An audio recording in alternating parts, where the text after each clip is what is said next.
Amazing Discoveries Afrika mempersembahkan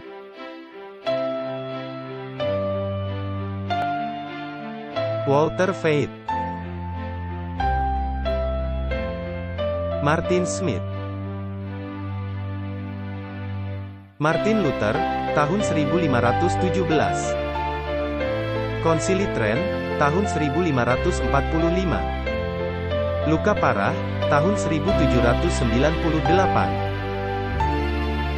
Kebangunan Besar Rohani, tahun 1844. Ensiklikal Rerum Novarum, tahun 1891. Konsili Vatikan II, tahun 1962. Paus Francis, tahun 2013. Ensiklikal Laudato Si Perawatan Bersama Rumah Kita, tahun 2015. Pandemi COVID-19, tahun 2019. Pemilihan Presiden Amerika Serikat, tahun 2020. Ensiklikal Fratelli Tutti, tahun 2020. WhatsApp Prof 103 bersiap untuk hujan akhir, tanda kedatangan Yesus kedua kali. Selamat datang kembali dalam episode lain WhatsApp Prof. Selamat datang, Walter. Hai Martin. Senang bertemu Anda lagi? Ya, senang bertemu denganmu. Topik apa yang akan kita bahas hari ini? Kita akan membahas topik mengenai bersiap untuk hujan akhir. Dan alasan mengapa ini akan berguna, kembali kita membahas topik ini. Untuk kesekian kalinya.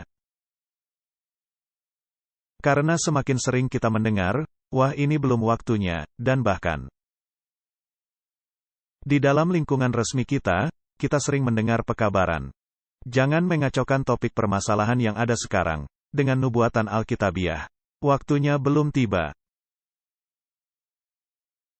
Dan telah ada artikel yang ditulis, sebagai contoh, yang menyatakan bahwa topik permasalahan yang membahas usia bumi sekitar 6.000 tahun tidak bisa dipakai, karena merupakan suatu pernyataan umum. Dan Anda tidak bisa memakainya, untuk mengatakan di mana posisi kita, di dalam aliran waktu. Kita memiliki pekabaran darurat yang mesti disampaikan, tetapi ada rem yang sudah menghentikan semua pekabaran ini. Jadi kami pikir, kita mesti membahas topik ini kembali, dan menegaskan beberapa poin. Benar, karena jika Anda tidak menyiapkan diri, maka akan terlalu terlambat untuk hujan akhir ini. Anda mungkin terlambat. Kalau begitu layangkanlah doa agar kita bisa memulai pembahasan ini. Bapa Sorgawi, terima kasih untuk semua berkat yang sudah Engkau curahkan kepada kami. Tuhan, kami tahu bahwa waktunya singkat. Kami tahu, Yesus sedang di jalan untuk datang menjemput kami. Jadi, tolonglah kami untuk memahami diskusi ini bersama. Dan beri pencerahan pikiran kami oleh Roh Kudus-Mu. Di dalam nama Yesus, kami sudah berdoa. Amin. Nah, Martin, beberapa waktu lalu, kita pernah membahas topik 6.000 tahun dan pekan kosmik. Dan terdapat banyak kehebohan mengenai topik ini. Dan banyak pihak yang turut bergabung dalam mengutuk adanya penetapan waktu, dan seterusnya. Kami tidaklah sedang menetapkan waktu. Kami hanya membicarakan usia bumi dan periode 6.000 tahun. Jadi, marilah kita melihat pernyataan yang bukan berasal dari penulisan Ellen White. Tetapi ini sungguh menarik. Jadi mari kita membacanya sebagai pendahuluan. Suatu hayal di Lovetts Grove, Ohio. Di suatu petang hari Minggu, di pertengahan bulan Maret, tahun 1858, adalah merupakan suatu hal yang amat penting. Dalam hayal ini, tema pertentangan besar antara Kristus dan para malaikatnya, di satu pihak. Dan setan dan para malaikatnya di pihak lain, terlihat sebagai suatu rantai peristiwa, yang erat berkaitan dan yang terus-menerus berlangsung. Yang terbentang dalam kurun waktu 6.000 tahun. Hayal ini telah menempatkan orang-orang Advent hari ke-7, ke dalam posisi unik, dengan pandangan amat jelas. Dalam pekerjaan penyertaan ilahi dalam sejarah dunia kita. Suatu cara pandang yang amat berbeda, dengan yang dipegang oleh ahli-ahli sejarah sekuler.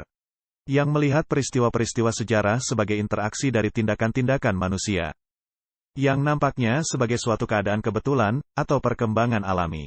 Dengan kata lain, khayal ini dan khayal-khayal lain dari pertentangan besar, sepanjang zaman, menghasilkan suatu filsafat sejarah yang menjawab banyak pertanyaan, dan dalam ramalan nubuatan, memberikan jaminan kemenangan akhir dari kebaikan melawan kejahatan. Nah, ini merupakan pernyataan yang berkata bahwa khayal ini memiliki sifat yang sedemikian yang dengan amat jelas ditunjukkan bahwa seluruh pertentangan itu terbentang dalam kurun waktu 6.000 tahun. Dan tidak ada penetapan waktu. Ini harus jelas. Tetapi jika Anda melihat bukti-bukti Alkitabiah, adanya ketidakcocokan di antara Alkitab dan teks Masoretik, secara tepatnya kapan masa 6.000 tahun itu berakhir. Anda tidak bisa menghitung dengan kepastian mutlak. Tetapi teks Masoretik secara jelas memberitahu kita, ini sekitar 6.000 tahun yang sedang kita hadapi sekarang ini. Lalu kita memiliki pernyataan oleh Ellen White mengenai 6.000 tahun, tidak terkait dengan seberapa dekat keadaan kita dengan waktu tertentu. Lalu ada pernyataan yang secara jelas menyatakan bahwa pertentangan terbentang selama kurun waktu 6.000 tahun. Lalu ada ahli-ahli teologi dan para pemimpin yang berkata, wah, tidak. Ini masih untuk jangka waktu yang sangat panjang. Dan ini sangat mengganggu saya. Dan saya yakin mengganggu Anda juga. Karena peristiwa-peristiwa yang sedang terjadi di dunia sekarang ini adalah begitu bersifat nubuatan. Hingga jika Anda kehilangan keterkaitannya, maka Anda kehilangan perahu atau kesempatan. Dan hal yang mengganggu saya adalah dengan adanya pernyataan di dalam Alkitab bahwa di akhir zaman, adanya para pengejek-pengejek. Maka jika Anda menempatkan hal itu, kira-kira kapan terjadinya? Jadi kami tidaklah mengatakan, kapan. Yang kami katakan adalah masa 6.000 tahun ini haruslah sedang menuju kepada kesudahannya. Karenanya peristiwa-peristiwa yang sedang terjadi di dunia, haruslah dikaitkan dengan apa yang sedang terjadi. Dan ini merupakan hal mendesak, yang kami rasakan, agar diberitakan kepada dunia, bersiaplah. Bersiaplah, ini bukan sekedar gangguan kecil di cakrawala. Ini adalah pendahuluan dari peristiwa-peristiwa penutupan. Orang-orang bisa saja mengolok-oloknya, sesuka mereka. Dan ahli-ahli teologi bisa mengutip Septuaginta, sesuka mereka. Alkitab Septuaginta, telah kita bahas di dalam banyak perbincangan, berisi hal-hal yang bertentangan di dalamnya. Seperti Metusalah, yang luput dari banjir Nuh. Dan yang terus berperanan di sepanjang zaman, jadi tidak ada lagi hal yang masuk akal. Dan orang-orang itu begitu suka mengutip dari apa yang disebut sebagai sumber kebijaksanaan. Septuaginta bertentangan dengan teks Masoretik. Septuaginta dengan sangat jelas, bertentangan dengan tulisan roh nubuat. Dan mengapa ada orang yang memiliki pengetahuan hal-hal ini, yang masih mau memakai Septuaginta, sungguh di luar nalar saya. Dan kita mesti berterus terang mengenai hal ini. Jadi kita memiliki informasi khusus. Kita memiliki Alkitab. Dan teks Masoretik adalah teks yang diterima oleh para reformer, sebagai yang bersifat kanon. Dan kita adalah para reformer, dalam pengertian sejati kata. Dan yang mempercayai bahwa Allah adalah yang menjadi sumber inspirasi Alkitab. Dan kita memakai Alkitab sama seperti para reformer. Ini juga berlaku untuk Kitab Perjanjian Baru. Kitab Perjanjian Baru diilhamkan dan yang memakai receive text. Saya heran, ketika saya membaca beberapa penerbitan kita. Dan juga beberapa penerbitan yang mesti dipelajari setiap minggunya. Bahwa mereka sama sekali tidak memakai receive text. Atau yang menyisihkannya. Lalu mereka merasa heran, tidak bisa membedakan doktrin kita yang berbeda. Karena memang tidak ada di sana, di dalam versi Alkitab yang diterima Katolik. Nah, itu baru satu permasalahan yang mengganggu. Jadi, pernyataan ini sangat penting, karena secara jelas menyatakan, adanya suatu rangkaian peristiwa yang sangat erat berkaitan, dan yang berlangsung terus-menerus, dalam kurun waktu 6.000 tahun. Juga dikatakan, ini mengubahkan semua pandangan kita mengenai sejarah. Jadi mengapa kebanyakan dari para pemimpin dan ahli-ahli teologi kita, ingin memanjangkan hal ini ke dalam periode waktu yang jauh lebih panjang. Ini tidak bisa diterima akal. Dan poin lainnya dalam pernyataan ini, yaitu yang menempatkan orang-orang Advent hari ke-7, ke dalam posisi unik, dengan cara pandang yang sangat jelas. Yang begitu buram, keruh, ketika Anda melihat beberapa pernyataan yang keluar dari denominasi ini. Jadi jika kita bersepakat dan melihat betapa pentingnya hal ini, maka kita bisa mengeluarkan satu suara dan memberitahu dunia.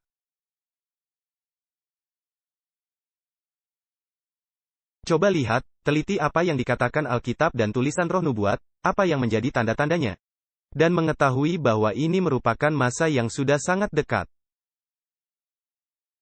Suara Anda bisa menjadi jauh lebih keras. Benar. Kita tahu, Tuhan bisa menunda kedatangannya. Kita tahu, bahwa waktu akhir zaman, bisa dipersingkat. Jadi dengan merujuk kepada pernyataan tadi, kita benar-benar telah tiba di akhir segala sesuatu.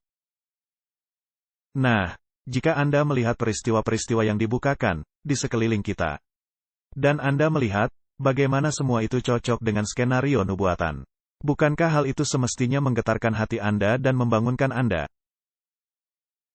Saya pikir begitu, kecuali jika Anda ingin tertidur. Saya pikir memang adanya beberapa orang yang suka tertidur. Jadi marilah kita meneliti ulang topik ini. Coba buat topik ini menjadi jelas di dalam pikiran kita.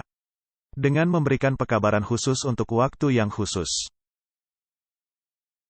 Dan seperti apa kata Tuhan, hanyalah hamba yang jahat yang berkata, Tuhan sedang menunda kedatangannya.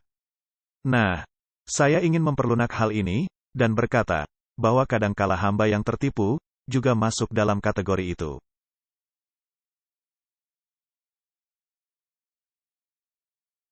Pekabaran malaikat ketiga, berkembang menjadi seruan nyaring.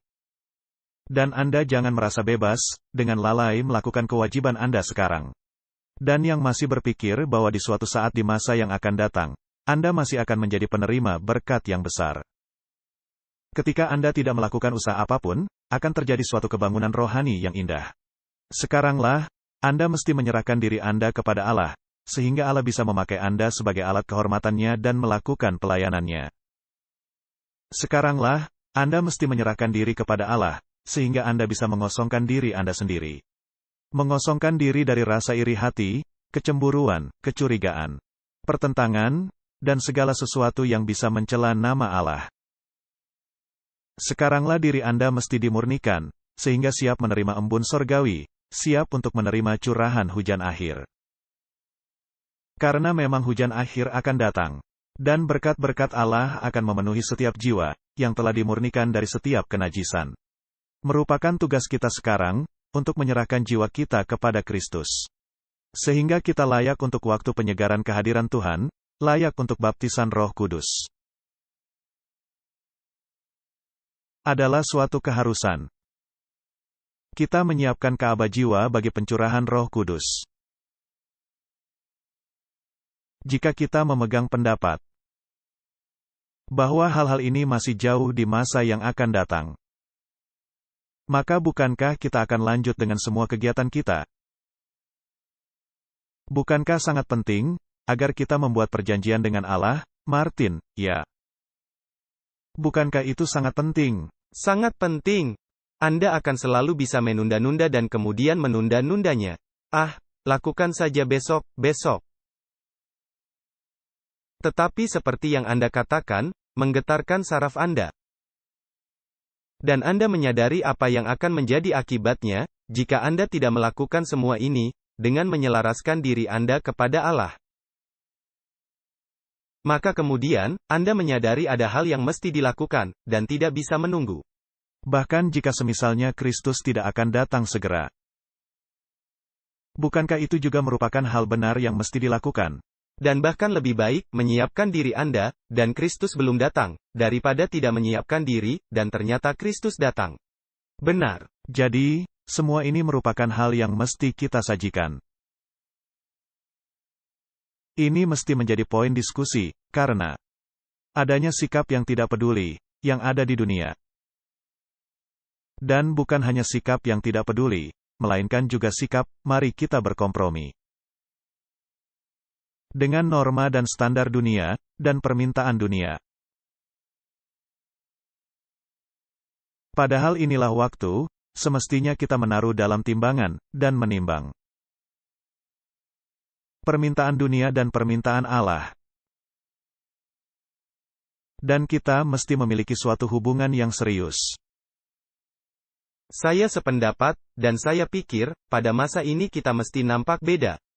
Harus ada orang yang melihat, bahwa kita berbeda dengan dunia. Ya, dan kita memiliki hal mendesak. Ini merupakan pernyataan lain dari buku The Desire of Ages atau Kerinduan Segala Zaman. Martin, pertanyaan-pertanyaan ini sangat terkenal. Kita mesti menaruh pikiran kita ke dalam suatu keadaan, agar bisa menyerap keadaan serius waktu di mana kita sedang hidup.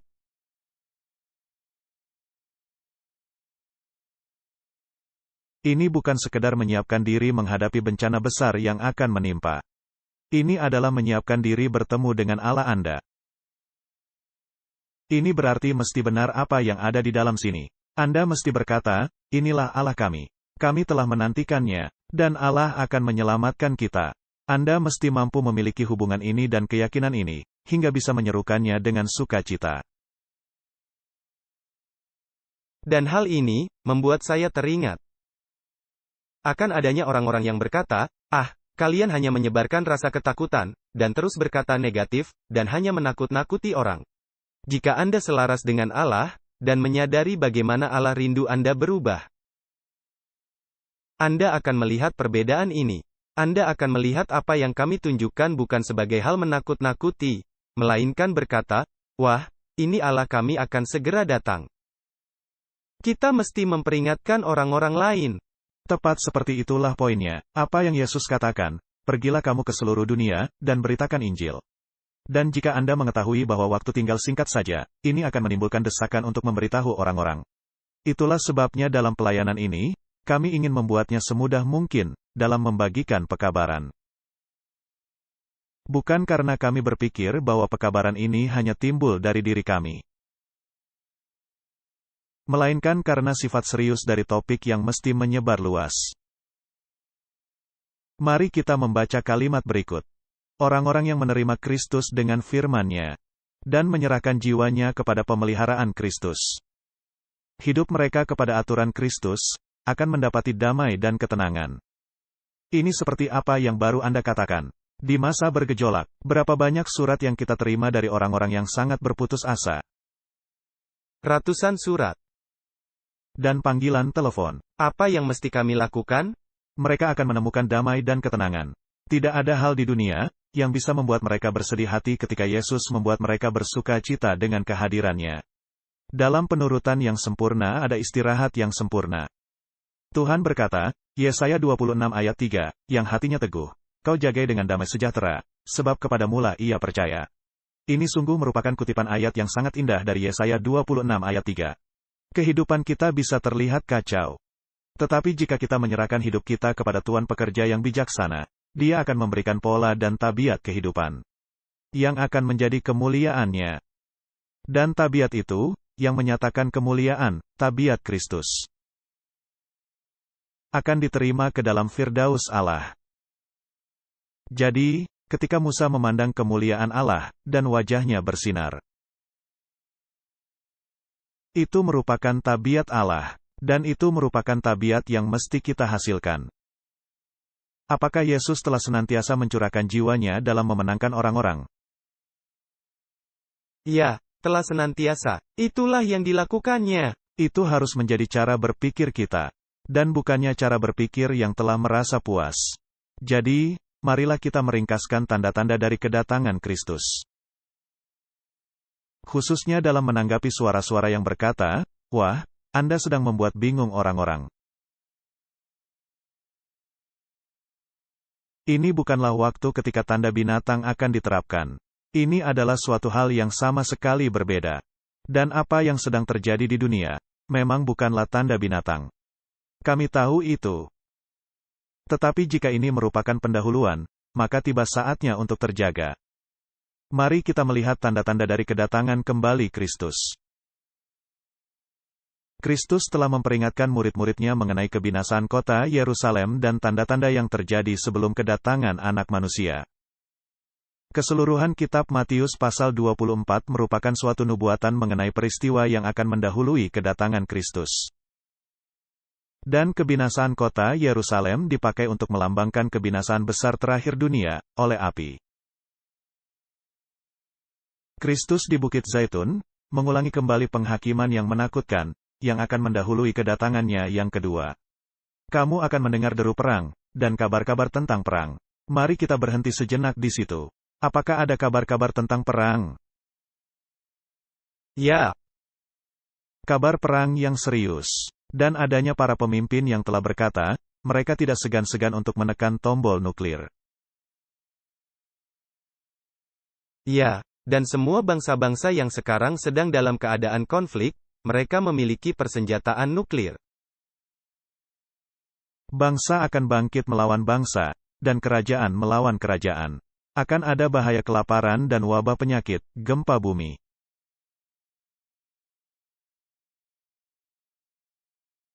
Kita telah menunjukkan semua hal ini. Di negara kita saja, telah terjadi serangkaian gempa bumi dahsyat. Yang sebelumnya tidak pernah terdengar di negara kita. Bahkan terasa di sini, di kota kecil kita. Ini sungguh luar biasa. Semua ini barulah awal penderitaan.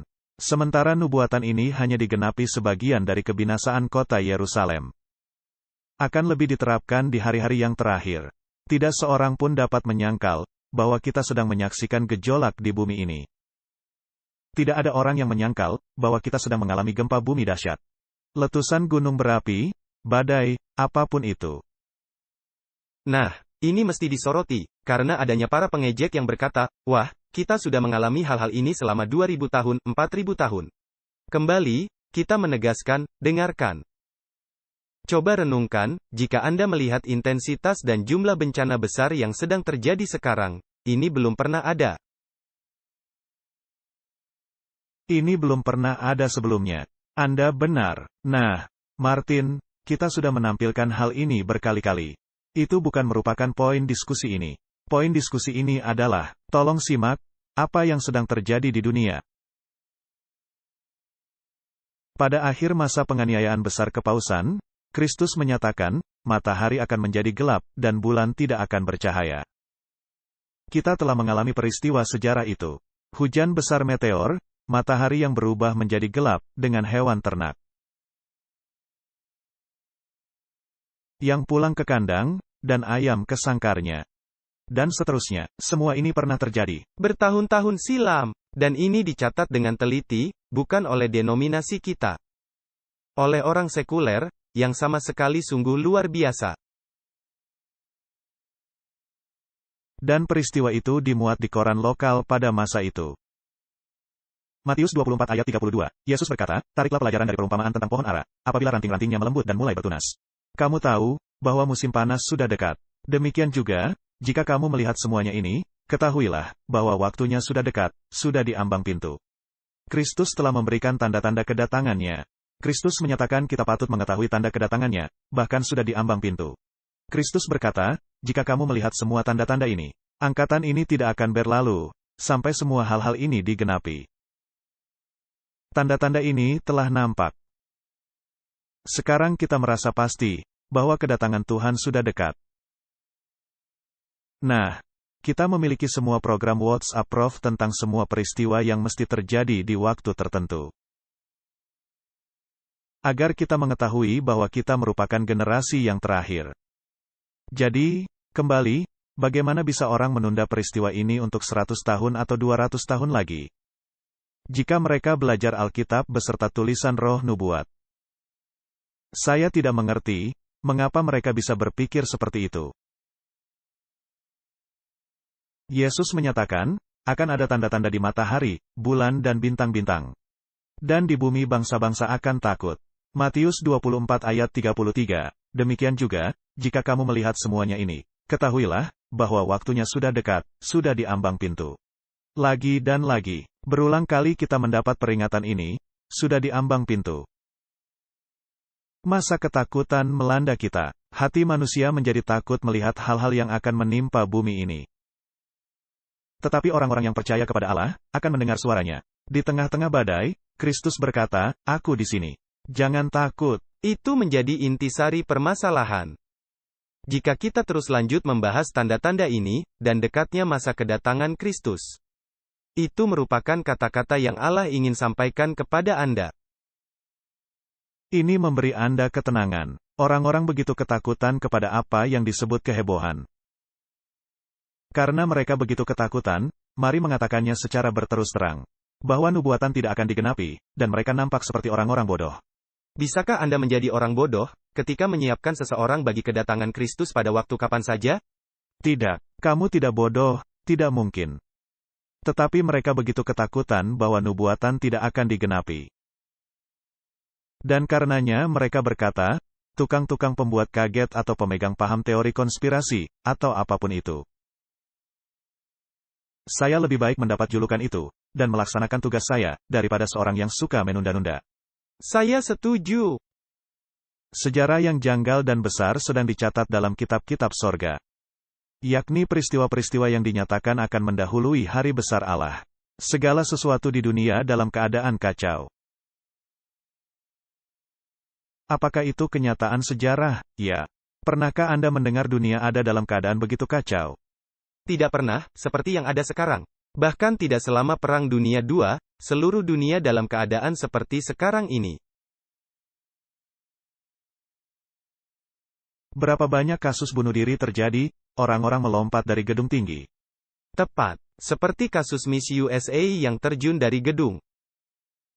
Kehormatan yang lebih besar apa yang dimiliki orang, selain dinobatkan sebagai putri atau ratu? Apapun itu, kemudian Anda terjun, karena tidak ada yang tersisa. Tidak ada damai dalam hati, karena tidak ada jangkar. Dan nabi-nabi palsu, merupakan salah satu tanda kebinasaan kota Yerusalem. Kristus telah berkata, akan muncul banyak nabi-nabi palsu, dan menyesatkan banyak orang. Memang terbukti munculnya nabi-nabi palsu, menyesatkan orang-orang dan membawa sejumlah besar orang ke padang belantara. Tukang-tukang sulap, dan ahli-ahli sihir, yang menyatakan memiliki kuasa mukjizat. Menarik banyak orang ke pegunungan yang sunyi. Tetapi nubuatan ini juga diucapkan untuk hari-hari terakhir. Tanda-tanda yang diberikan dipakai sebagai tanda kedatangan Yesus kedua kali. Kita akan menghadapi pertanyaan-pertanyaan palsu. Nabi-nabi palsu akan muncul. Akan ada mimpi palsu dan penglihatan palsu. Kabarkan saja firman. Janganlah mau diselewengkan dari suara Allah di dalam firman-Nya. Kita berhenti sejenak. Mengapa kami menampilkan hal-hal ini, Martin? Dunia sekarang ini mempercayai versi Jesuit untuk peristiwa-peristiwa akhir zaman. Itu menjadi masalah utama, paham futurisme, dan mereka juga menceritakan itu akan menjadi kerajaan bumi. Dan ini keluar langsung dari kandang Jesuit. Dan orang-orang berpikir ini bagus, karena kaum Jesuit adalah kaum pendidik dunia. Dan semua orang berlomba-lomba untuk menghadiri Universitas Jesuit, bahkan ahli-ahli teologi kita. Berlomba-lomba memasuki Universitas Jesuit. Apa yang bisa Anda dapatkan dari kaum kafir, selain kekafiran? Tidak ada, bahkan jika Anda siap. Anda bisa tercemar dengan cara berpikir seperti itu. Dan pada akhirnya, Anda akan memilih hal yang telah ditanamkan, dibandingkan hal yang diungkapkan. Telah ditunjukkan kepada saya, banyak yang menyatakan telah diajari Allah, dan yang mencoba membimbing orang lain. Dan dari kesalahpahaman mengenai tugas, mereka akan melakukan pekerjaan yang Allah tidak pernah bebankan kepada mereka. Kebingungan akan menjadi hasilnya, kiranya masing-masing orang mencari Allah dengan sungguh-sungguh, sehingga dia secara pribadi memahami kehendak Allah. Kita berhenti sejenak. Di manakah kita bisa menemukan pengungkapan kehendak Allah? Di dalam firman Allah. Alkitab itu telah ditulis oleh banyak orang. Dan adanya banyak versi Alkitab sekarang ini. Dan versi-versi Alkitab itu saling bertentangan satu sama lain. Tetapi Allah telah memberikan juga kesaksian lainnya, yaitu roh nubuat. yang adalah selaras dengan firman yang tertulis. Dan khususnya ketika Anda mengambil kitab Ibrani, sebagai contohnya, Anda tidak bisa mendukung pengajaran mengenai bait suci dari versi modern Alkitab. Sedangkan dengan sangat jelas dituliskan dalam Roh Nubuat. Jika orang mau membaca buku, contohnya Selected Messages, volume 1. Anda akan melihat apa yang dikutip, mengapa dikutip, dan bagaimana ini menegaskan pandangan mengenai pekabaran bait suci.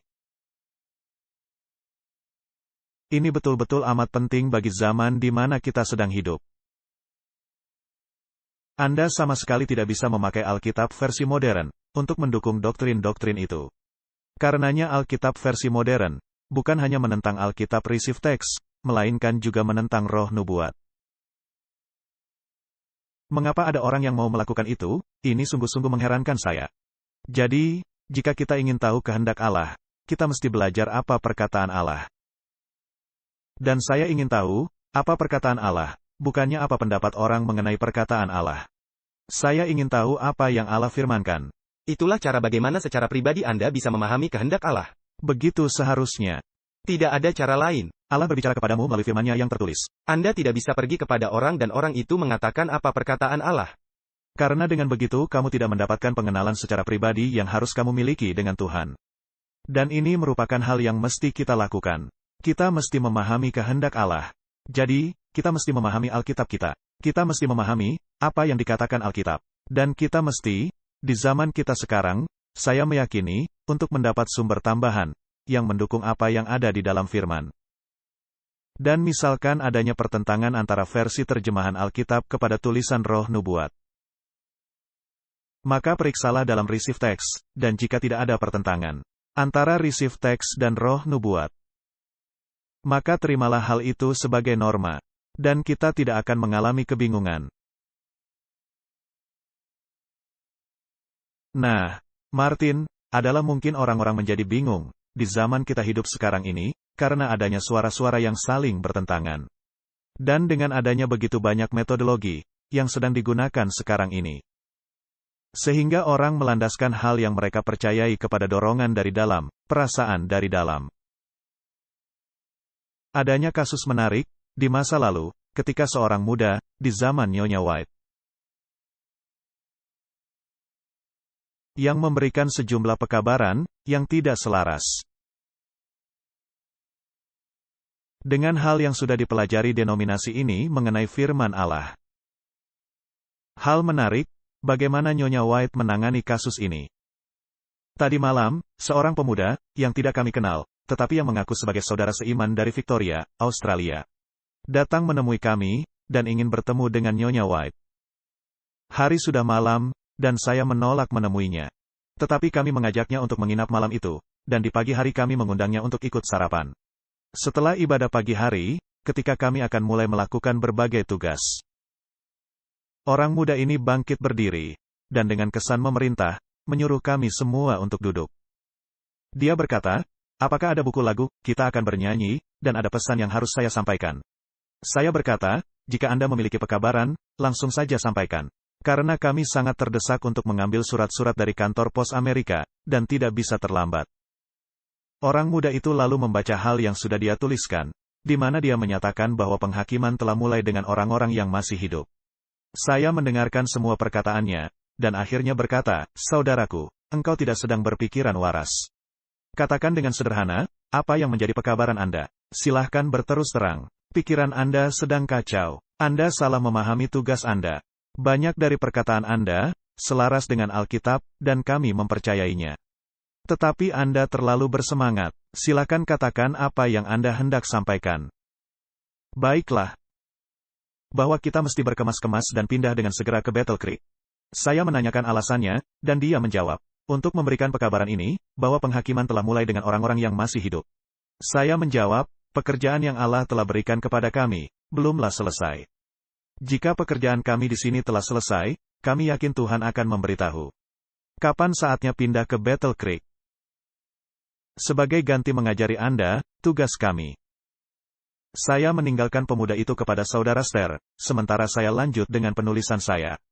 Pemuda itu berkata kepada saudara Ster, ketika Nyonya White berbicara dengan ramah kepadanya, dengan otoritasnya. Pemuda itu mulai menyadari bahwa dia telah melakukan kesalahan. Dan kesan yang telah menggerakkan pemuda itu dengan demikian kerasnya, tidaklah konsisten atau masuk akal. Meskipun keluarga kami, keluarga besar, dengan 10 anggota keluarga, ditambah 3 tamu. Tetapi kami memutuskan bagi pemuda ini, untuk tinggal bersama kami sementara waktu. Kami tidak berani melepaskan pemuda itu kepada orang-orang yang akan bersikap keras dan mengutuknya. Dan kami juga tidak menghendaki pemuda ini kembali mengungkapkan pewahyuannya. Kami ingin menahannya bersama kami, sementara waktu, agar kami bisa berbincang-bincang dengannya, dan jika mungkin, membimbingnya ke jalan yang aman dan pasti. Nah, Martin, mengapa kami mau membacakan hal seperti ini? Nah, sangat terbukti. Adanya banyak orang di lingkungan kita yang tahu secara tepat, apa tugas setiap orang. Bukankah itu masalahnya dan mereka akan memberitahu Anda dengan pasti. Dan kadang-kadang mereka akan sangat bersikeras tentang apa tugas Anda dan apa keputusan Anda seharusnya sehubungan dengan apa yang terjadi di dunia saat ini.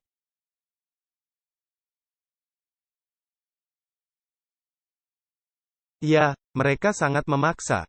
Tidak ada kewajiban mereka seperti itu. Itu adalah masalah pribadi antara Tuhan dengan kita.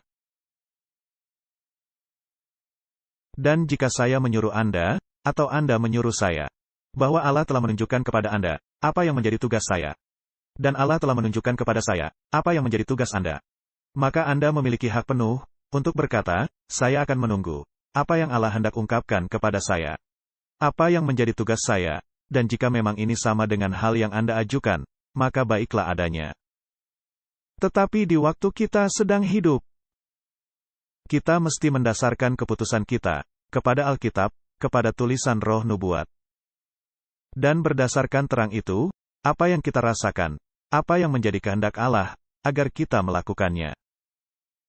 Untuk melakukan tindakan, atau pengambilan keputusan, tidak seorang pun berhak memberitahu Anda.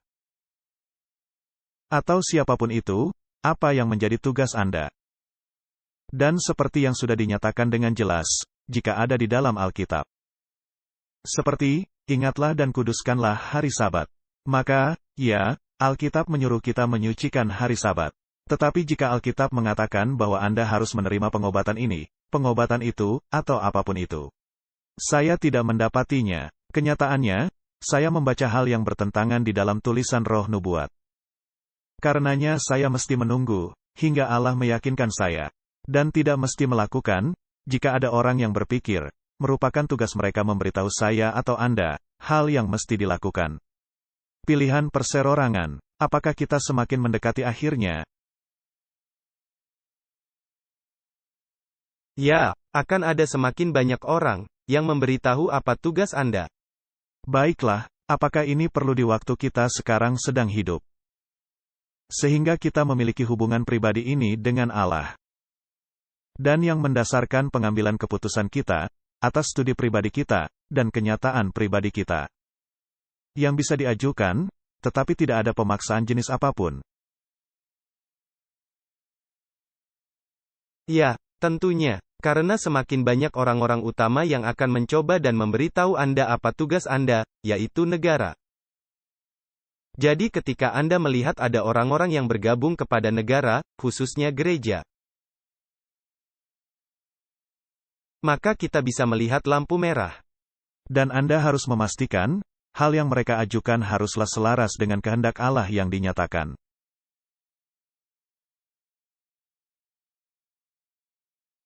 Dan topik penting lainnya adalah topik mengenai tidak bertarak dan gelojoh.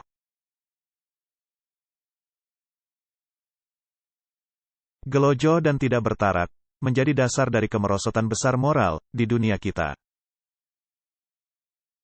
Ini sungguh pernyataan yang menarik. Tahukah, Anda Martin, jika Anda meneliti kata gelojoh di dalam tulisan roh nubuat?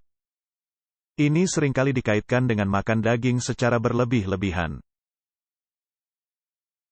Setan menyadari hal ini, dan senantiasa mencobai laki-laki dan perempuan untuk memanjakan selera dengan mengorbankan kesehatan bahkan kehidupan itu sendiri. Makan, minum dan berpakaian, dibuat menjadi tujuan seperti dunia. Hal semacam itu, telah ada di waktu, sebelum terjadinya banjir Nuh.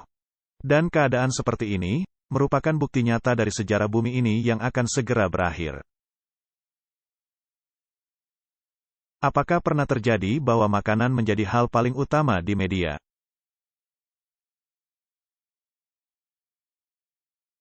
Dibandingkan waktu sekarang di mana kita sedang hidup. Ini merupakan perang, dan bukan sekedar desas-desus perang. Apa yang sedang terjadi dalam industri makanan? Apa yang ditaruh ke dalam makanan? Bagaimana orang-orang memanipulasi makanan? Semua hal ini menjadi tanda-tanda jelas dari kedatangan Tuhan yang segera. Martin, jika Anda mempercayai bahwa Allah adalah pencipta segala sesuatunya, dan segala sesuatunya itu baik, sangat baik, dan Allah memiliki makanan mula-mula dan tujuan mula-mula untuk umat manusia. Jika ini memang begitu, apakah ini dicatat di dalam firman-Nya? Ya. Apakah umat manusia cenderung untuk memegang teguh atau lari daripadanya? Mereka cenderung lari daripadanya. Apakah Allah secara terus-menerus mencoba manusia kembali kepada firman? Ya, Dia melakukannya. Tetapi umat manusia salah mengartikan bahwa Dia mengizinkan bagian lainnya. Tetapi Allah tidaklah memaksakan atau membatasi hati nurani. Tetapi ada konsekuensinya, dan Allah mengizinkan konsekuensinya. Jadi ketika kita meneliti topik ini, bisakah kita berkata dari sudut pandang ini? Dengan manipulasi yang kita lihat di dalam industri makanan, khususnya industri makanan yang berkaitan dengan produk dari hewan, dan sekarang juga meningkat yang berkaitan dengan produk tanaman, dengan modifikasi genetika yang berlangsung, memakai tanaman untuk metodologi yang di luar ruang lingkup yang Allah telah tanamkan dalam semua hal-hal ini.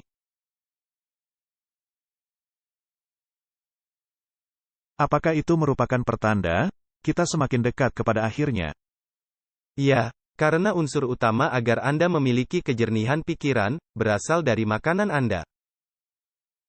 Jadi, jelas, musuh Allah akan menyerang bagian itu. Nah, saya lebih tua daripada Anda. Tetapi bahkan dalam rentang waktu hidup Anda, apakah Anda telah melihat perubahan sangat besar dalam industri makanan? Ya, apakah menjadi lebih baik, atau menjadi lebih buruk? Menjadi lebih buruk? Saya bertumbuh besar di peternakan. Jadi saya bisa memberitahu Anda, perbedaan selama 20 tahun terakhir. Ini sungguh luar biasa. Nah, jika Allah yang mengendalikan, maka Anda mesti mampu membayangkan seorang Allah yang penuh kasih, yang pasti tidak ingin melihat seluruh umatnya binasa oleh praktek-praktek yang tidak sehat ini. Jadi, kenyataan bahwa Allah melepaskan angin peperangan karena umat manusia telah senantiasa menentang Allah. Apakah itu merupakan pertanda bahwa kita sedang berada di hari-hari terakhir? Ya, Allah mengatakannya demikian. Kita mengetahui Tuhan akan segera datang. Dunia semakin masuk kepada keadaan seperti pada hari-hari Nuh. Dunia sedang melakukan pemuasan hawa nafsunya.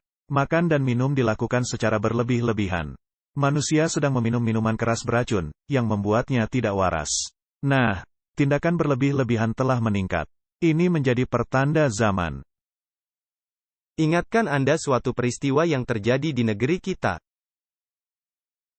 Dengan adanya lockdown, mereka melarang penjualan minuman keras. Dan bagaimana menggilanya situasi yang dilakukan orang-orang tentang hal itu. Nah, bukan hanya itu, bagaimana orang-orang mencoba mengatasi halangan itu, dengan membongkar toko untuk mendapat minuman keras. Dan adanya orang-orang yang membuat minuman keras sendiri, di halaman belakang. Jadi, orang-orang sangat bertekad untuk menjadi gelojoh dalam hal-hal ini. Ini merupakan pertanda hari-hari terakhir. Bagaimana dengan tindakan kekerasan? Pada zaman Nuh, mayoritas sangat besar, bersifat menentang kepada kebenaran. Dan yang sangat mencintai kepalsuan. Negeri dipenuhi tindak kekerasan, perang, kejahatan, pembunuhan, merupakan makanan sehari-hari. Hal yang sama akan berlaku, sesaat sebelum kedatangan Kristus kedua kali. Apa yang sedang terjadi di kota-kota di dunia sekarang ini? Menjadi sangat buruk, khususnya di kota-kota yang dulunya aman. Di sini ada pertanyaan, kota-kota yang telah membuang semua aturan hukum dan melepaskan kembali para penjahat di kota mereka. Apakah orang-orang mengalami penderitaan besar? Ya, sangat buruk. Jadi, umat-umat Allah semestinya menuruti hukum-hukum Allah. Dunia telah menghilangkan hukum-hukum Allah, dan nampaknya mereka juga sangat bertekad untuk menghilangkan hukum-hukum manusia. Kita bisa melihat hal ini di zaman kita sedang hidup. Apakah itu merupakan pertanda bahwa Kristus segera datang? Apa yang terjadi di kota-kota di Amerika? Jika Anda membaca berita, ini sungguh luar biasa. Beberapa kota di negeri kita, Anda pasti tidak mau berkunjung ke sana di siang hari, apalagi di malam hari. Serikat-serikat buruh dengan mudah melakukan tindak kekerasan jika tuntutan mereka tidak dipenuhi. Ini semakin nyata bahwa penduduk dunia tidak selaras kepada Allah. Tidak ada teori ilmiah yang bisa menerangkan semakin meningkatnya para pelaku kejahatan di bawah kendali setan. Di setiap kerusuhan, malaikat-malaikat jahat sedang bekerja, membujuk manusia untuk melakukan tindak kekerasan. Penyelewengan dan kekejaman manusia akan mencapai puncaknya. Sehingga Allah akan menyatakan dirinya di dalam kemuliaannya. Dengan segera, tingkat kejahatan dunia akan mencapai titik batasnya. Dan sama seperti pada zaman Nuh, Allah akan mencurahkan penghakimannya. Laporan menakutkan dari pembunuhan, perampokan, kecelakaan kereta api, tindakan-tindakan kekerasan menyatakan bahwa akhir dari segala sesuatu sudah di depan mata. Sekaranglah saatnya, kita menyiapkan diri menyambut kedatangan Tuhan kedua kali. Martin, kita mencoba memberitahu orang-orang agar tidak merasa puas, untuk tidak terlena, meskipun nampaknya ada sedikit masa kelegaan di cakrawala. Dengan semua hukum yang sudah diterapkan, tidak akan ada pembatalan. Ya, seperti yang pernah kita katakan, mungkin sekarang Anda berpikir, segalanya sudah tenang. Tetapi hal-hal yang sudah diterapkan tidaklah dibatalkan. Jangan Anda merasa puas. Baiklah, jadi kita dengan jelas bisa melihat, segala hal yang kita sebutkan, telah sangat memuncak. Bahkan setahun terakhir ini. Dan orang-orang berkata, kedatangan Tuhan masih jauh. Badai sedang mendatangi kita, dan kita mesti bersiap menghadapi hantamannya, dengan bertobat kepada Allah dan beriman kepada Tuhan Yesus Kristus. Tuhan akan bangkit dan menggoncang bumi dengan dahsyatnya. Kita akan segera melihat malapetaka di semua sisi. Ribuan kapal-kapal laut akan dihempaskan tenggelam ke dasar laut. Angkatan laut akan lumpuh. Jutaan nyawa manusia akan lenyap. Kebakaran akan terjadi, tanpa terduga.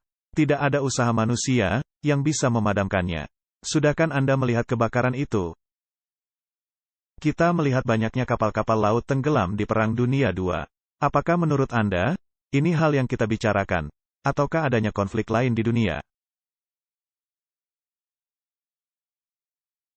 Ini akan segera terjadi. Apa yang terjadi di Laut Cina Selatan? Apakah China telah berkata memiliki angkatan laut yang melebihi Amerika Serikat, sekarang ini? Ya. Apakah ada kegiatan di Laut Baltik? Dengan angkatan laut Rusia dan angkatan laut NATO? Ya. Jadi, apakah mungkin, akan adanya konflik dahsyat yang akan segera berlangsung? Istana-istana di bumi, akan lenyap oleh kedahsyatan nyala api. Nah, Martin, istana-istana di bumi masih berdiri. Kebanyakannya sekarang ini, benar, ya. Jadi dalam konteks, dari kerangka waktu, yang kita bicarakan di sini. Kita tidaklah sedang membicarakan kerangka waktu dari Perang Dunia II, benar, ya. Karena ini menunjukkan hal yang sedang menunggu, yang akan terjadi. Kecelakaan-kecelakaan kereta api, akan semakin sering. Kekacauan, tabrakan, kematian, terjadi tanpa diduga. akan terjadi di banyak garis perjalanan. Akhir segalanya sudah dekat. Pintu kasihan sedang ditutup. Marilah kita mencari Allah, sementara Dia bisa ditemui. Panggillah Allah, selagi Dia dekat. Dalam adegan terakhir dari sejarah bumi yang terakhir, akan terjadi peperangan. Kembali, ini ada dalam konteksnya. Ini merupakan hal yang akan terjadi di zaman kita. Apakah keadaannya sekarang ini membuat hal-hal ini mungkin? Ini sedang memuncak. Banyak terjadi ketegangan. Kalimat selanjutnya, sungguh menarik, air dari dasar akan meluap. Di sini kita berbicara mengenai tsunami yang meluap dari tempatnya. Apakah kita melihat adanya tsunami baru-baru ini? Ya. Tsunami yang dramatis. Harta benda dan nyawa akan dimusnahkan oleh kebakaran dan banjir. Kita mesti menyiapkan diri bagi rumah kediaman yang Kristus telah siapkan bagi umat yang mengasihi Dia. Apakah kita telah mengalami bencana banjir dahsyat di Eropa? Ya. Di Asia, di Afrika, di negeri kita, di mana saja. Jadi di dalam konteks yang sedang kita baca di sini, kita tidak sedang melihat peristiwa yang sudah terjadi, melainkan peristiwa yang akan terjadi. Dan segala sesuatunya sudah siap. Masing-masing hal itu sudah siap. Hari Jumat pagi kemarin, sebelum saya bangun pagi, suatu adegan yang sangat mengesankan disampaikan kepada saya. Saya nampaknya bangun tidur, tetapi bukan di rumah saya. Dari jendela saya bisa melihat api dari kebakaran besar. Bola-bola api raksasa sedang jatuh menimpa rumah-rumah. Dan dari bola-bola api ini, panah-panah api berterbangan ke segala arah. Tidaklah mungkin memadamkan api yang sedang terjadi. Dan banyak tempat-tempat sedang dihancurkan. Ketakutan orang-orang tak dapat digambarkan. Setelah beberapa saat, saya terbangun, dan mendapati saya berada di rumah. Kalimat lainnya, saya melihat suatu bola api raksasa menimpa rumah yang indah. Saya mendengar adanya orang yang berkata, "Kami tahu, penghakiman Allah akan menimpa dunia, tetapi kami tidak tahu, penghakiman itu akan datang dengan sangat cepat." Yang lainnya, dengan suara yang lirih, berkata, "Anda tahu. Mengapa Anda tidak memberitahu kami? Kami tidak tahu." Nah, ada orang yang menerapkan peristiwa ini kepada tanggal 11 September. Tetapi bola-bola api ini menimpa rumah-rumah. Ya, jelas ini bukan gedung yang ada di Manhattan. Jadi ini merupakan peristiwa yang akan segera terjadi. Dan seperti kalimat terakhir, memperingatkan kita. Anda sudah tahu, tetapi tidak memberitahu kami. Itu merupakan misi kita. Nah, Martin, apakah kita mendengar dari gereja kita secara umum? Suatu dorongan besar mendesak agar memberitakan pekabaran terakhir. Tidak secara umum. Memang ada tempat-tempat yang ingin memberitakan pekabaran dan membagi-bagikan buku The Great Controversy atau Kemenangan Akhir. Yang mencoba menyampaikan seruan nyaring. Yang memberitahu orang-orang bahwa waktu tinggal singkat saja. Nah, orang-orang yang membawakan pekabaran itu, apakah mendapat dukungan penuh, atau malah sebaliknya, diolok-olok, sangat diolok-olok. Apa yang Anda katakan? Apa yang Anda lakukan? Nah, pertama-tama Anda mesti berlutut. Dan meminta Tuhan menolong, melewati hari-hari ini. Kemudian, kita mesti membangunkan orang-orang. Dengan tidak berhenti pemberitaan firman.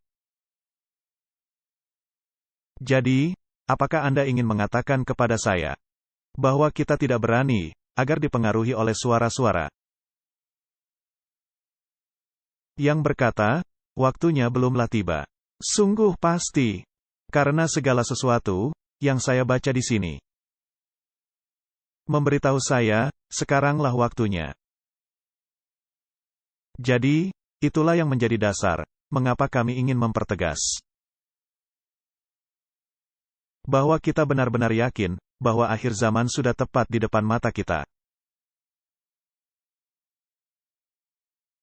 Bukan karena penetapan waktu, melainkan karena tanda-tanda yang ada. Dan waktunya tinggal singkat saja, karena pertentangan besar ini hanya berlangsung 6.000 tahun saja. Ini Alkitabiah dan hal ini selaras dengan roh nubuat. Jadi, jangan biarkan seorang pun yang mengalihkan perhatian Anda. Lihat tanda-tandanya, mintalah Allah agar menyiapkan hati Anda. Musuh telah bekerja dan masih bekerja.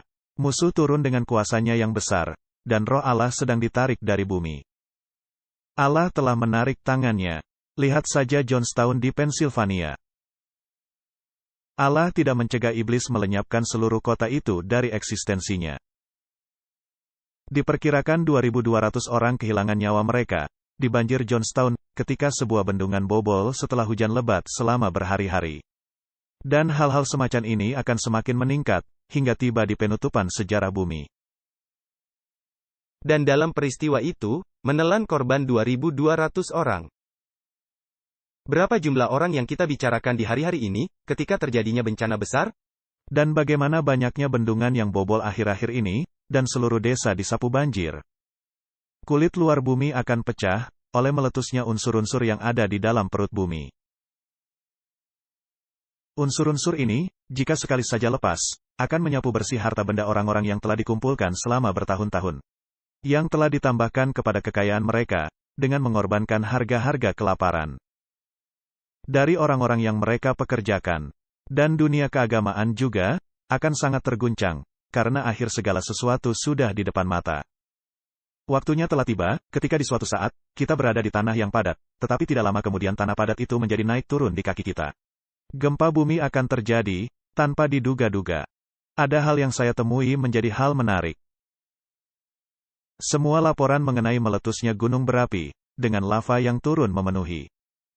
Gunung-gunung berapi yang lama tidak aktif, secara tiba-tiba aktif kembali. Di Jepang, cincin gunung berapi, kegiatannya sungguh luar biasa. Cincin gunung berapi, sedang menyala pada masa ini. Nah, ahli iklim dunia bisa berkata, perubahan iklim. Bukan begitu, Allah sedang menarik tangannya.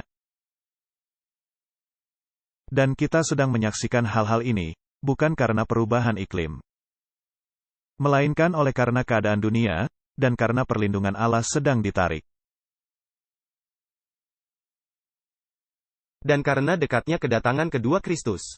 Di dalam kebakaran, dalam banjir, dalam gempa bumi, dan mengamuknya dasar bumi, dalam bencana besar di laut dan di darat. Peringatan sedang diberikan bahwa roh Allah tidak selamanya berjuang membujuk manusia.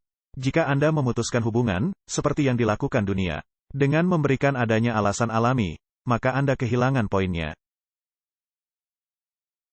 Allah sedang menghimbau kita agar bersiap. Sedangkan manusia sedang berkata, mari kita kurangi karbon.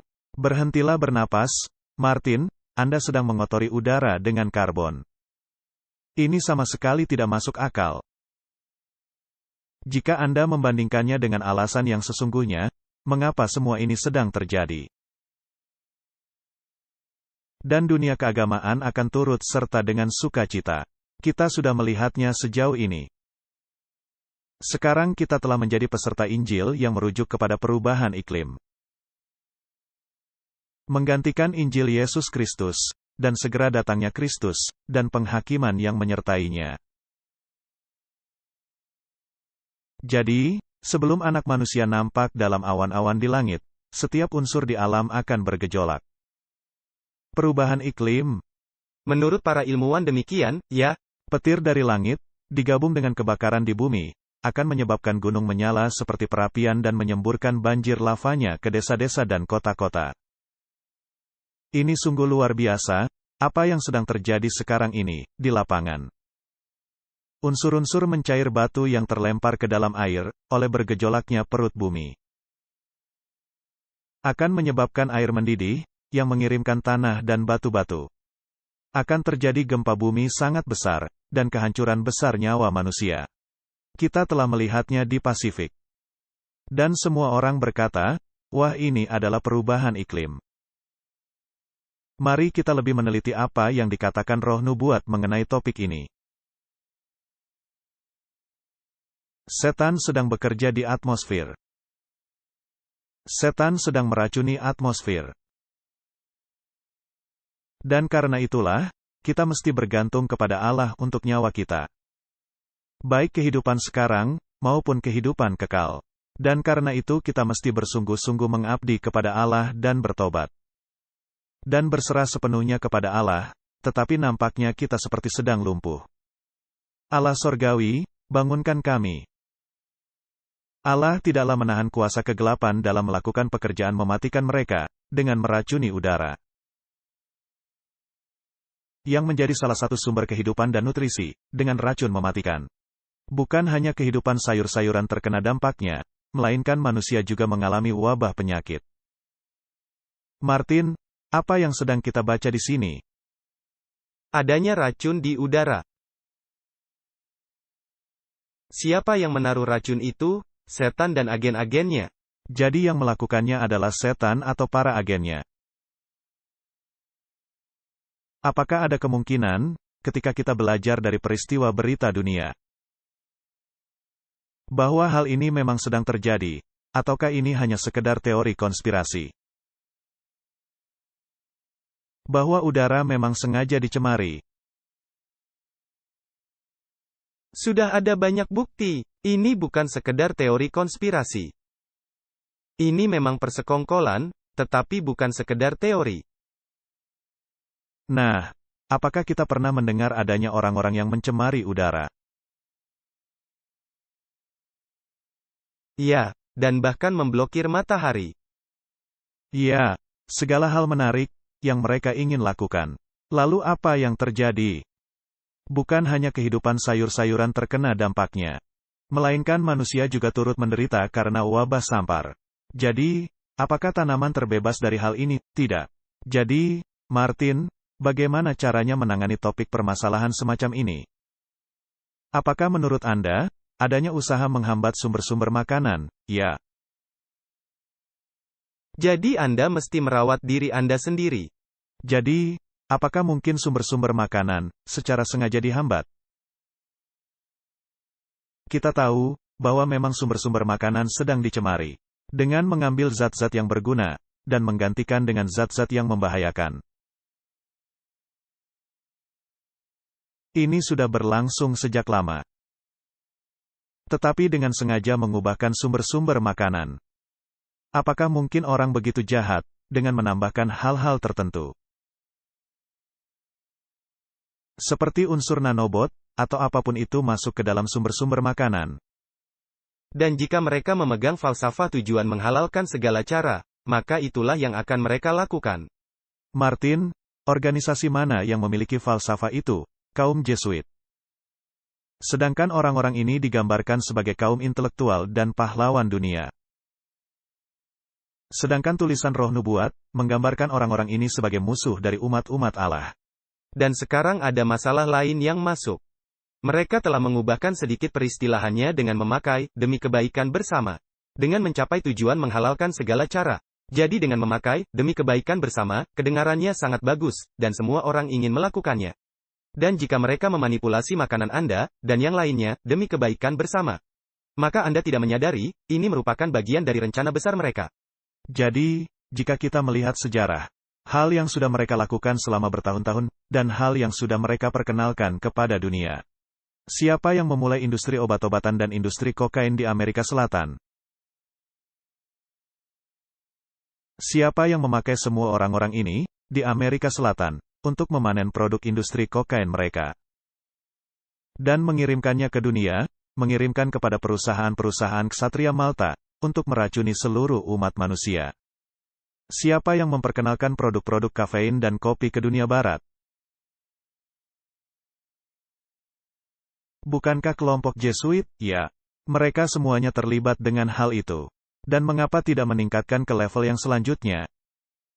Dan mereka dianggap sebagai pahlawan, yang membuat peraturan, dan kita mesti mematuhinya, yang bertentangan kepada firman Allah dan Roh Nubuat. Ini sungguh luar biasa, bahwa di mana orang-orang mengikutinya, dan tanpa mengajukan pertanyaan. Ini merupakan salah satu tanda-tanda akhir zaman. Dan yang menyisihkannya begitu saja, bagaikan gangguan kecil di cakrawala. Merupakan jalan yang sangat berbahaya untuk dilalui. Jadi, Dengan sangat jelas dikatakan di sini, ini merupakan akibat dari dicurahkannya murka Allah dari cawannya.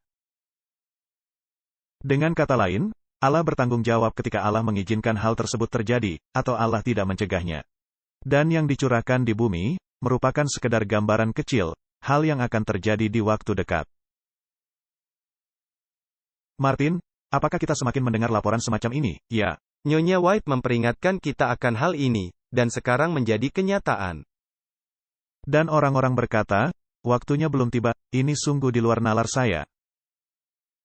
Bencana kelaparan akan meningkat, wabah sampar akan membinasakan ribuan orang. Bahaya mengelilingi kita dari kuasa-kuasa luar dan kuasa-kuasa setan yang bekerja dalam diri manusia.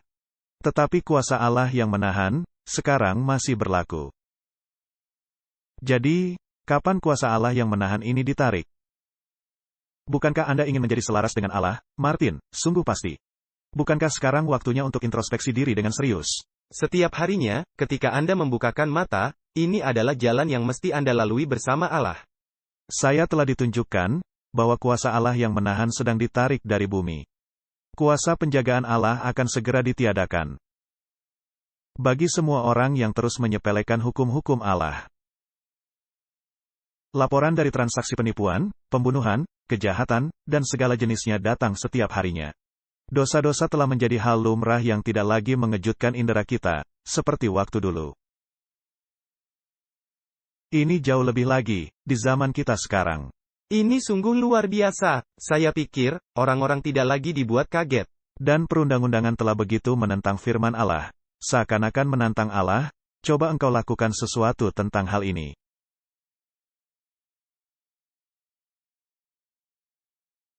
Dan dunia duduk santai, serta memeluk hal jahat, dan bukannya kebenaran. Dan kita melihat di semua negara di dunia, terjadi secara bersamaan. Perundang-undangan yang sama sekali melenyapkan aturan Allah, yang sudah diberikan bagi umat manusia. Itu benar, bahkan di negara-negara yang dulunya yang lebih bersifat konservatif, dan memeluk nilai-nilai Kristiani sekarang, sudah lenyap. Kenyataannya, jika Anda melakukan hal-hal yang berkaitan dengan kekristenan, Anda akan dikucilkan. Anda akan diteriaki, bahkan oleh gereja-gereja. Jadi, mengapa Allah mengizinkan terjadinya bencana-bencana besar? Untuk menunjukkan kepada kita, kenyataan perubahan iklim, Martin. Apa artinya kecelakaan besar mengerikan di laut, kapal-kapal dihempaskan ke masa kekekalan, tanpa adanya peringatan? Apa artinya kecelakaan di daratan, kebakaran menghancurkan kekayaan, yang ditumpuk oleh manusia? Yang kebanyakannya merupakan hasil dari penindasan kepada kaum miskin. Tuhan tidak akan turun tangan melindungi harta benda dari orang-orang yang melanggar hukum Tuhan. Yang melanggar perjanjian Tuhan, menginjak-injak hukum Sabat, dan yang menerima hari Sabat palsu, sebagai gantinya. Malapetaka dari Allah telah menimpa bumi, dan melenyapkan struktur bangunan yang paling mahal, seakan-akan seperti lidah api yang dikirim dari sorga. Tidakkah penghakiman ini, membuat orang-orang yang mengaku Kristen menyadarinya? Allah mengizinkan penghakiman ini terjadi, hingga dunia bisa disadarkan, dan para pendosa menjadi takut dan gemetar di hadapan Allah. Allah memiliki maksud, dengan mengizinkan bencana-bencana besar ini terjadi. Ini menjadi salah satu alat, dalam menghimbau laki-laki dan perempuan untuk sadar. Melalui alam yang bekerja di luar kelaziman. Allah akan mengungkapkan kepada umat manusia yang meragu-ragukan, hal yang sudah jelas dinyatakan di dalam firman-Nya. Ini menjadi inti sarinya. Jika Anda tidak belajar firman, Anda akan mengkaitkan hal-hal ini hanya kepada gejala alam biasa saja. Dan jika Anda mendengar kata-kata yang keluar dari Vatikan, dan juru bicara Vatikan, maka Anda akan menyangkali sama sekali firman Allah. Karena mereka tidak berdasarkan firman Allah, melainkan berdasarkan tradisi mereka. Dan tradisi mereka, bertentangan kepada firman Allah. Dan dunia mengikuti nasihat dari orang-orang ini. Dan bahkan orang-orang dari lingkungan kita sendiri. Yang berkata, itu adalah hal logis yang mesti dilakukan. Untuk mengikuti orang-orang kafir, yang tidak menuruti hukum-hukum Allah, dan yang menentang firman. Betapa sering, kita mendengar gempa bumi dan angin puting beliung, kehancuran oleh kebakaran dan banjir, dengan jumlah besar nyawa dan harta benda.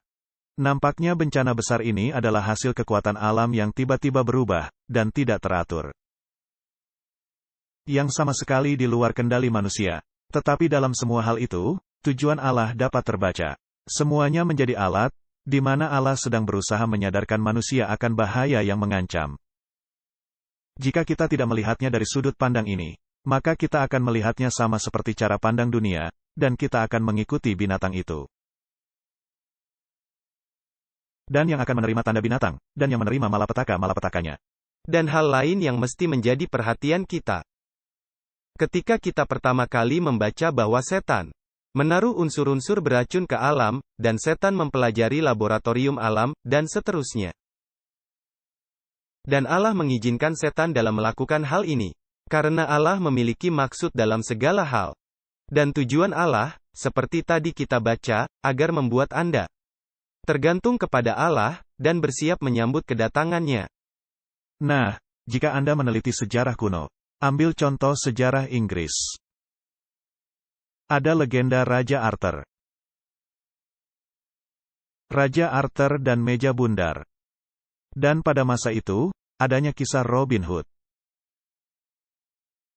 Dan merosotnya masyarakat dan penyalahgunaan kekuasaan. Dan semua hal-hal menakutkan ini. Dan semua orang sedang menanti-nantikan Raja Arthur untuk kembali, dan menerapkan segala sesuatunya agar menjadi baik kembali. Tentu saja, jika Anda melihat hal itu, Anda akan melihat sesungguhnya itu merupakan bentuk pemelintiran dari teater Jesuit. Ini adalah kenyataannya. Nah, dunia sedang menanti-nantikan Raja Arthur untuk datang dengan meja bundarnya, dengan 12 kesatrianya merupakan tiruan. Alkitab dengan 12 murid dan Kristus, untuk memulihkan keadaan. Dengan kata lain, mereka sedang menanti-nantikan setan yang akan bertindak secara langsung. Itu akan terjadi. Dan malangnya, mereka tidak menyadari, sedang menanti-nantikan setan, karena mereka tidak membaca. Di sini kita membaca, dunia ini ada penguasanya. Agenda dari peristiwa-peristiwa yang akan terjadi, terletak di tangan Tuhan. Ini adalah garis mendasarnya. Yang mulia di sorga, memegang nasib bangsa-bangsa, juga perhatian dari nasib gerejanya ada dalam pengawasannya. Jadi di tengah-tengah kekacauan hal apa yang mesti kita lakukan? Menjaga iman kita. Dan tetap fokus. Kemana fokus kita diarahkan? Kepada Allah. Dan bukannya pada perkara-perkara yang terjadi di sini, di dunia. Kita hanyalah para pengamat. Benar. Lambang yang dipakai ini, ular-ular api di padang gurun, memiliki 2 perlambangan. Dari hal ini, umat-umat Allah belajar bahwa kekuatan fisik bumi ada di bawah kendali pencipta. Demikian juga pergerakan keagamaan di antara bangsa-bangsa ada di bawah kendali Allah. Khususnya hal ini juga benar, rujukan mengenai pemaksaan hukum hari Minggu. Kita pernah membahasnya, baru-baru ini. Sekarang di bulan Januari, apakah gereja-gereja dunia bersatu dan berdoa bersama untuk penerapan Sabat palsu? Ya, 1 pekan penuh. Pekan doa. Apakah agenda untuk tahunan meliputi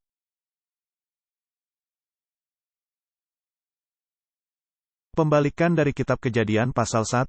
Ya. Baiklah, apakah itu juga merupakan pertanda?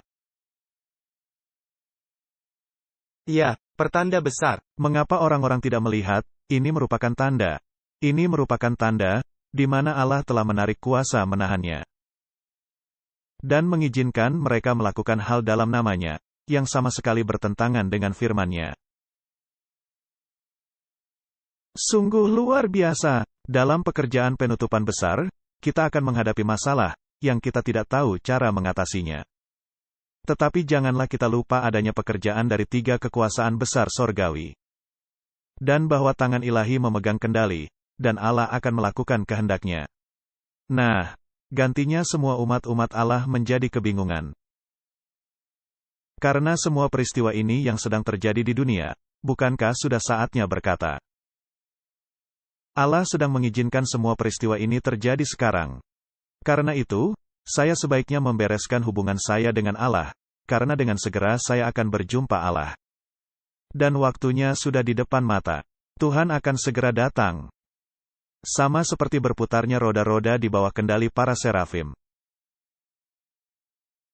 Demikian pula permainan rumit manusia, ada di bawah kendali ilahi. Di tengah-tengah perjuangan dan kekacauan bangsa-bangsa, Allah yang duduk di atas para serafim, masih memimpin peristiwa-peristiwa bumi. Sungguh indah mengetahui hal ini. Ini merupakan kelegaan? Bagaimana bisa Anda berkata, kami adalah penyebar rasa ketakutan, ketika kita tahu, Allah yang memegang kendali? Dan ketika Anda melihat dunia, dengan gejolaknya dan pertentangan kepentingan. Dan Anda melihat pemerintahan yang menerapkan aturan yang menindas. Yang didasarkan atas pertentangan ilmu pengetahuan. Maka itu harus memberitahu Anda, ada hal serius yang tidak beres. Ketika ribuan orang menumpang truk. Dan berkata, mereka tidak lagi akan mengikuti semua hal ini. Tetapi pemerintahnya masih akan menerapkan aturan mereka. Yang bertentangan dengan akal sehat, dan bahkan bertentangan kepada ilmu pengetahuan. Dan mereka mengabaikan keinginan orang-orang. Jelas ini harus memberitahu Anda bahwa kita sedang berada di tepi akhir sejarah bumi ini. Dalam catatan tahunan sejarah manusia, pertumbuhan bangsa-bangsa, bangkit dan jatuhnya kekaisaran, nampak seperti tergantung kepada kehendak dan kehebatan manusia. Pembentukan peristiwa-peristiwa, nampaknya sangat ditentukan oleh kuasa, ambisi atau suasana hati manusia. Bukankah kita mendengar, dari pemimpin keagamaan, seperti Paus yang berkata, tidak ada yang bisa menolong kita dari permasalahan ini. Dan bahwa kita mesti menolong diri kita sendiri dari permasalahan ini. Hanya manusia yang bisa melakukannya. Sama dengan perubahan iklim, Allah tidak bisa menolong kita. Tidak ada Allah di sorga. Allah sudah tidak ada lagi. Nampaknya hanya manusia yang memiliki keahlian hebat ini. Bukankah ini pertanda zaman, dan keangkuhan dari pertanyaan-pertanyaan itu? Lalu adanya orang-orang yang memegang pernyataan orang-orang ini. Ketika pernyataan itu sama sekali kosong memuat firman Allah. Ini seperti yang Anda katakan, adanya Allah baru di bumi. Dan itu adalah sains, ilmu pengetahuan. Dan semua orang bergantung dan mendewakan sains. Tetapi di dalam firman Allah, tirai disibakan, dan kita melihat di atas, di belakang, dan melalui semua peristiwa dari kepentingan manusia, dan kuasa dan hawa nafsu. Penanganan dari Yang Maha Pemurah, yang dengan diam-diam, dan dengan sabar. Sedang mengerjakan apa yang menjadi kehendaknya, bukankah ini menghiburkan, ya? Ini menghiburkan karena Allah tidaklah panik. Allah tetap memegang kendali, dengan tenangnya. Jadi bagaimana seharusnya sikap kita? Hal yang sama. Berapa banyak video yang Anda terima, setiap harinya? Ketika orang-orang berkata, wah ini terjadi, itu terjadi. Apa yang mesti kita lakukan, dan seterusnya. Ini pasti terjadi, karena roh Allah sedang ditarik. Jadi, Martin, adanya orang-orang yang berpikir bahwa Allah itu, tidak lagi berkuasa. Atau yang tidak tertarik. Tetapi apa yang kita baca di sini? Dalam memanjangkan umur dari pembunuh yang pertama, Allah menyajikan kehadapan semesta alam sebuah pelajaran. Yang dibawa di dalam pertentangan besar. Jadi merupakan tujuan Allah, bukan hanya mematahkan pemberontakan, melainkan juga menunjukkan kepada semesta alam, sifat dari pemberontakan. Para penduduk kudus dari dunia yang lain, menyaksikan dengan penuh perhatian, peristiwa yang sedang terjadi di bumi. Allah memperoleh simpati dan dukungan dari semesta alam.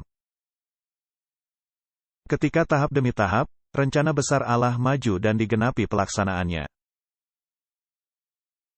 Tindakan kematian Kristus bagi keselamatan manusia, bukan hanya membuat sorga bisa dicapai manusia. Tetapi juga di hadapan semesta alam, hal ini membenarkan Allah dan anaknya dalam cara mereka mengatasi pemberontakan setan. Seluruh semesta alam sedang menyaksikan dengan penuh perhatian, adegan penutupan dari pertentangan besar antara kebaikan melawan kejahatan. Mestikah kita juga menyaksikannya, atau menundanya? Tidak, tentu saja tidak. Dan ini harus menjadi sudut pandang orang-orang yang berkata, mengapakah Allah mengizinkan semua hal ini? Karena ini adalah untuk membuktikan bahwa Allah benar. Dan memang ini membuktikan bahwa Allah benar. Siapa saja yang mau belajar Alkitab dan menemukan penghiburan mereka dari firman Allah akan menyadari bahwa Allah sedang mengizinkan hal-hal yang sedang berlangsung untuk membuat Anda kebal dari virus terbesar yang pernah menginfeksi umat manusia, yang memiliki 3 huruf, yaitu sin atau dosa.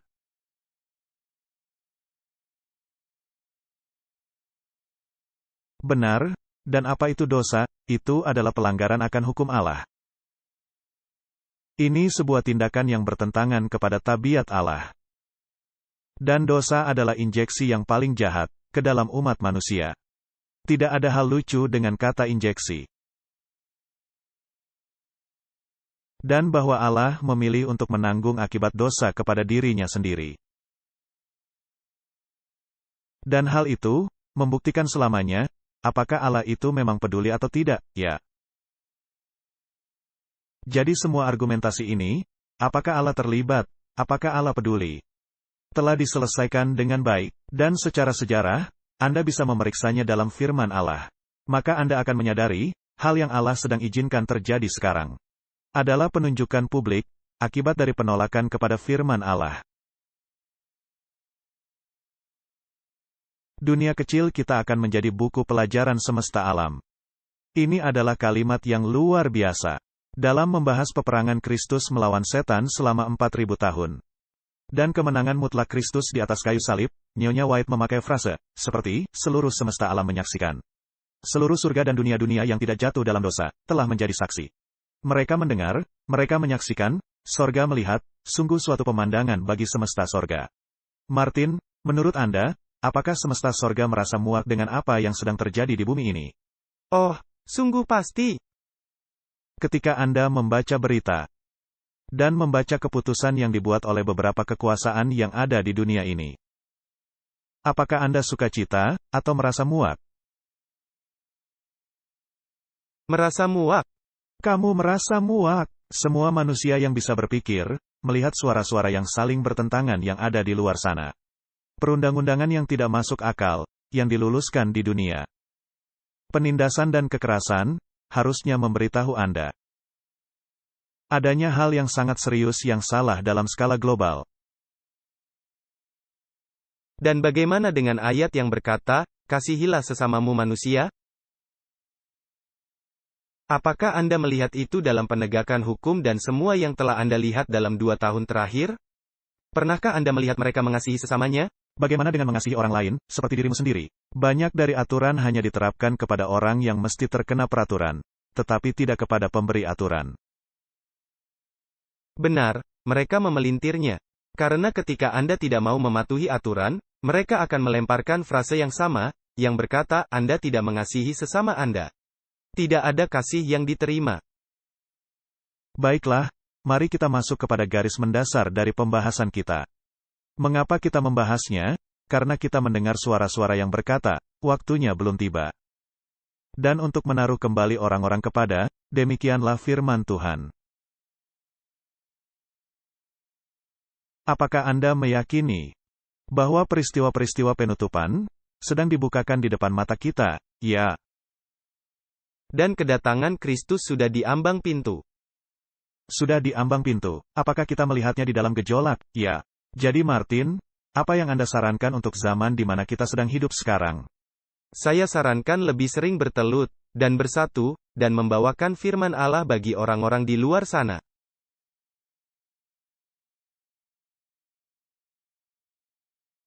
Dan hilangkan ketakutan dari kehidupan kita.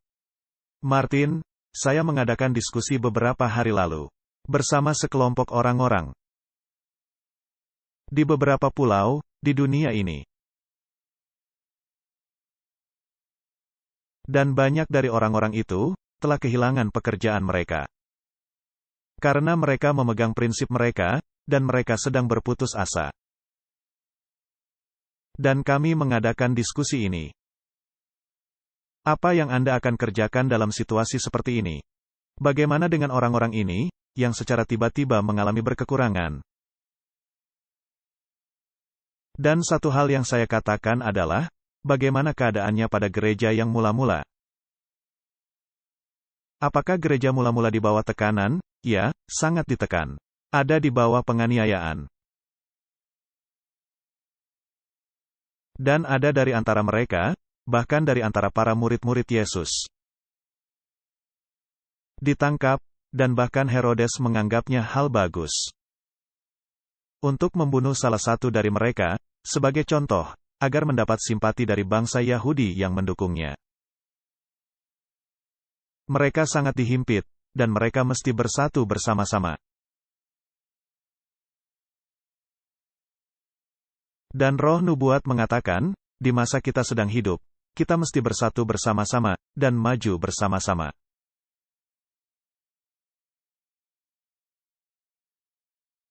Apa yang mesti Anda lakukan dalam level praktis? Mereka bersatu bersama-sama. Orang-orang membawa uang, dan menyerahkannya kepada para rasul. Dan mereka berbagi kepada orang-orang yang membutuhkannya. Gantinya membela dan menumpuk uang yang kita miliki. Bukankah sekarang waktunya kita saling membantu satu sama lain? Membantu saudara seiman laki-laki dan perempuan yang sedang mengalami himpitan. Jadi saya menyarankan, agar mereka mengumpulkan dana. Dan setiap orang yang rela hati dan mampu menyumbang untuk dana itu. Jadi orang-orang bisa dibantu, yang benar-benar memerlukan pertolongan. Perasaan pribadi saya, ini merupakan hal yang gereja mesti lakukan. Dan jika gereja tidak mau melakukan hal itu, maka orang per orang mulai melakukan hal itu. Karena kita sedang menuju masa sulit dan keadaan sulit. Dan khususnya bagi orang-orang yang membela hati nuraninya. Mereka akan mengalami hal putus asa. Jadi, marilah kita berdiri bersama-sama, maju bersama-sama, dan saling menolong. Dan bila mana memungkinkan kita menciptakan keadaan, bukan hanya dengan kata-kata, melainkan juga dengan perbuatan. Mari kita berdoa. Bapa Sorgawi, kami sedang hidup di zaman penuh gejolak. Dunia sedang terbalik. Waktu telah digenapi. Waktu telah berakhir. Dan sekarang tidak ada waktu untuk berpikir bahwa Tuhan sedang menunda kedatangannya. Tuhan tidak menunda kedatangannya. Tanda-tanda menyatakannya. Tolonglah kami untuk berdiri bersama-sama, maju bersama-sama, dan menjadi suatu bala tentara dengan panji-panji. Dan untuk memberitakan pekabaran peringatan terakhir bagi dunia. Ini menjadi doa kami. Di dalam nama Yesus, kami sudah berdoa. Amin. Diproduksi oleh Amazing Discoveries Afrika.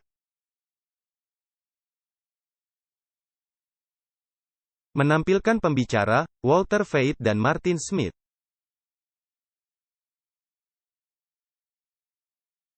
Terima kasih kepada semua pihak yang secara limpah mendukung dengan dorongan semangat, doa dan sumbangan finansial. Untuk informasi lebih lanjut mengenai Amazing Discoveries Afrika, semua ini tidak mungkin terlaksana tanpa kasih karunia dan berkat dari Tuhan kita, Yesus Kristus, yang patut dipuji dan dimuliakan.